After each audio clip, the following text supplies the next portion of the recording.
शहजाद, आप कहिएगा, आपको इस वक्त जो हालात वाक़यात बन रहे हैं किसके इम्कानात ज़्यादा लगते हैं? क्योंकि एक मिनट हम देखते हैं बड़ी होपफुल सिचुएशन नज़र आती है जब ईरान से भी पॉजिटिव रिस्पांस आता है, अमरीकी सदर आगे बढ़कर कहते हैं, लेकिन फिर हम ये देखते हैं कि एकदम से बात बनती बनती अमरीका कोई गोल पोस्ट चेंज कर देता है, कहता है कि अब रिजीम चेंज नहीं, अब न्यूक्लियर पावर के ऊपर बात होगी, अब इसके नहीं अब उसके ऊपर बात होगी। फिर दूसरी तरफ हम देखते हैं कि एस्केलेशन भी हो रही है, जहां पर लेबनान का इशू है, जहां पर हॉर्मुज का इशू है।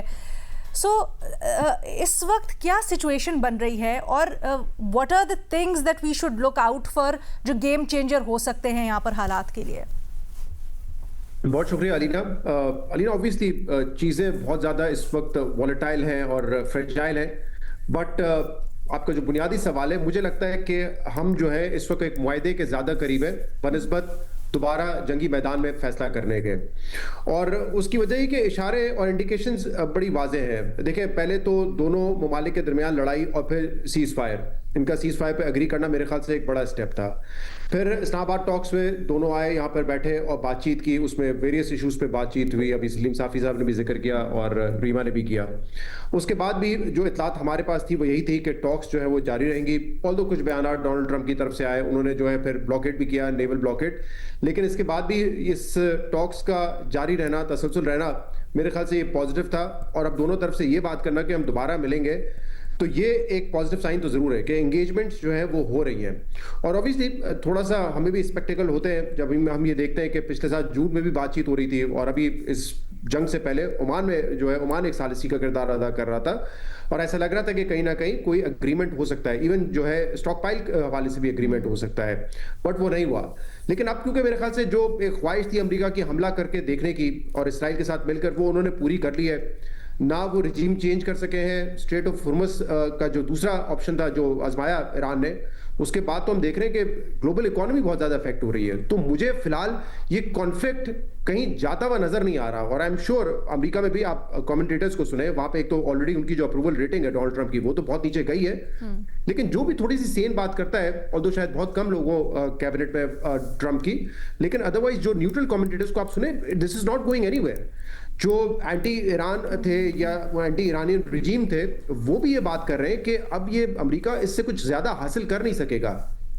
और आई गेस इसीलिए तमाम चीज़ों को सामने रखते हुए कभी वो रिजीम चेंज की बात करते थे, कभी गोल पोस्ट चेंज करते थे, अब वो अपने बुनियादी नुक्ते पे आ गए कि ईरान के पास न्यूक्लियर वेपन नहीं हो सकता। वही बात जो हम पिछले कोई 30 साल से सुन रहे हैं। नेतन्याहू तो पता नहीं 30 साल में कितनी मरतबा कह चुके कि 3 महीने रह गए, 4 महीने रह गए और ईरान के पास न्यूक्लियर वेपन आ जाएगा। तो मेरे ख्याल से they have gone back to the drawing board. उनका जो वाहिद नुक्ता है कि इनरिच्ड यूरेनियम जो है वो ईरान के पास नहीं हो सकता।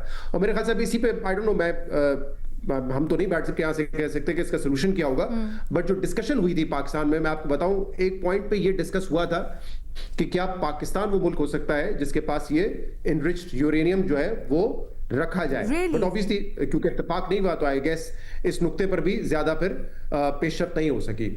बट अब ये 10 साल का कोई पीरियड होगा जिसमें ईरान नहीं बना सकेगा, 20 साल का होगा, आई गेस ये तो इट्स एनीवन्स गेस के आगे जाके किस पे अग्रीमेंट होता है।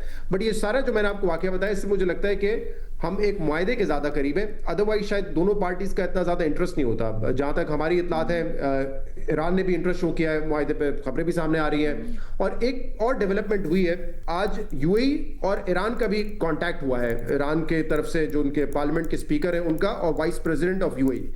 ये मेरे ख्याल से बड़ा पॉजिटिव है, क्योंकि जब से इस्लामाबाद में टॉक्स हो रहे थे, अगर आप देखें जो यूएई के कुछ ऑफिशियल्स के करीब लोग हैं, वो जिस किस्म के बयान दे रहे थे, वो एक अश्योरेंस चाह रहे थे कि स्ट्रेट ऑफ हुर्मुज़ का कंट्रोल जो है वो ईरान के पास नहीं होगा, या ईरान इतना ताकतवर नहीं हो सकता कि वो खलीजी ममालिक के लिए मुसलसल मुस्तकिल एक खतरा बनता रहे। तो मेरे ख्याल से ये कॉन्टैक्ट बड़ा इंपॉर्टेंट है। तो इससे कहीं ना कहीं लगता है कि अब यूएई भी और यूएई और जो कांटेक्ट हुआ है उस पर सीज फायर के हवाले से बात हुई, एक मुस्तकिल जंग बंदी के हवाले से बात हुई है। तो इस खलीजी ममालिक में एक अहम फरीक जो कि जिसके सस्पिशन थे कि अगर एक बहुत ताकतवर ईरान रहेगा तो फिर इस खित्ते का मुस्तकबिल क्या होगा, उस हवाले से मुझे लगता है कि एक पॉजिटिव डेवलपमेंट जरूर हुई है। अच्छा शहजाद, 2 छोटे-छोटे सवाल। एक चीज मैं ऐड कर सकूं अगर, रीमा कर ले।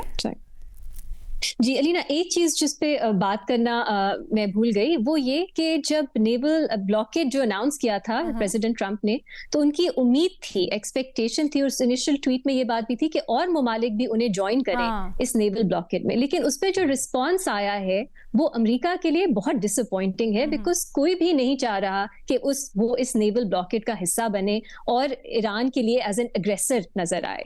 तो इसकी वजह से भी मुझे लगता है अमेरिका इसको ज्यादा देर तक सस्टेन नहीं कर सकेगा, विच इज अनदर रीजन कि उन्हें कोई डायलॉग के थ्रू कोई नेगोशिएशन या सेटलमेंट की तरफ बढ़ना चाहिए, क्योंकि ये भी अगर उनकी स्ट्रैटेजी थी कि सब ज्वाइन करेंगे तो वो भी नहीं हुआ। और ये भी अहम बात है कि रशिया और चाइना ने, जो कि अक्सर वीटो नहीं करते, जब स्ट्रेट ऑफ हॉर्मुज को बाय फोर्स खोलने की बात सिक्योरिटी काउंसिल में वो रेजोल्यूशन आई थी, तो रशिया और चाइना ने वीटो किया था। इसका मतलब है कि वहां पे भी उन्हें सिक्योरिटी काउंसिल की ऑथराइजेशन मिलना मुश्किल है। और ये भी दिखाता है आपको कि ग्लोबली कोई अप्रूवल या कोई और ममालिक ज्वाइन नहीं करेंगे इस तरह की ब्लॉकेड को अमेरिका के साथ। अच्छा, सो अनदर रीजन एक और इशारा ये है, मैं इसी तनाजुर में शहजाद से जानना चाहती थी। शहजाद, फिर क्या ये जो सारे इकदाम अभी हो रहे हैं, खासकर हॉर्मुज की बंदिश अमेरिका की तरफ से, ये एक पॉलिटिकल नैरेटिव या पॉलिटिकल ऑफ रैम्प नजर आता है अपनी डोमेस्टिक ऑडियंस के लिए अमेरिका की तरफ से? इसका मकसद क्या सिर्फ ये है? आई थिंक एक तो ये चीज वाजे करता है कि जो डिस्कशंस थी उसमें स्ट्रेट ऑफ हॉर्मुज के हवाले से भी कोई फैसला नहीं हुआ, इसीलिए फौरी तौर पे ऑल्दो डिस्कशंस जारी थी, लेकिन डोनाल्ड ट्रंप ने ये फैसला किया कि हम नेवल ब्लॉकेड करेंगे। लेकिन मेरे ख्याल से ये अगेन एक बहुत बुरा मूव है। मुझे नहीं लगता कि डोमेस्टिक ऑडियंस भी इससे ज्यादा खुश होगी। और कैसे होगी? जब ब्लॉकेड होगा, जिसको लोग कह रहे थे ना कि ये खुलवाने की कोशिश नहीं है, ये तो आप मजीद जो है सिचुएशन को वर्सन कर रहे हैं, और ब्लॉकेड खोलने की जगह मजीद आप इसको ब्लॉक कर रहे हैं। और उसका इम्पैक्ट हमने फौरी तौर पे देखा। तेल की कीमतें बढ़ गई, स्टॉक मार्केट जो है वो दुनिया भर की नीचे आ गई। तो उसकी वजह यही है कि अगर आप इसको फर्दर ब्लॉक करेंगे तो जो तेल की कीमतें, जो कि अमेरिकन लोगों के लिए इस वक्त सबसे बड़ा इशू होगा कि वहां पे महंगाई हो रही है। आप हर स्टेट में जाके पूछें, आपके भी जानने वाले होंगे, फ्यूल जो है वो कहीं कहीं तो जो वेस्ट साइड है वहां पे तो ऑलमोस्ट डबल हो चुका है।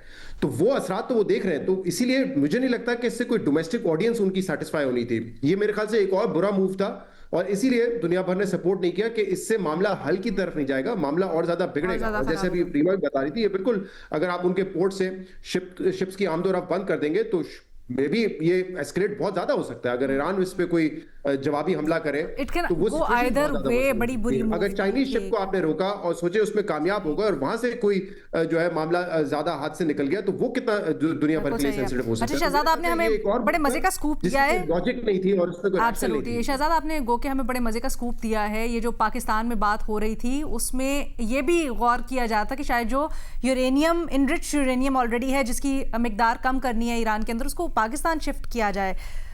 इससे और भी बहुत से सवालात निकलते हैं, लेकिन I leave it for later, क्योंकि मैं उमर चीमा साहब की चाहती हूँ ब्रीफली।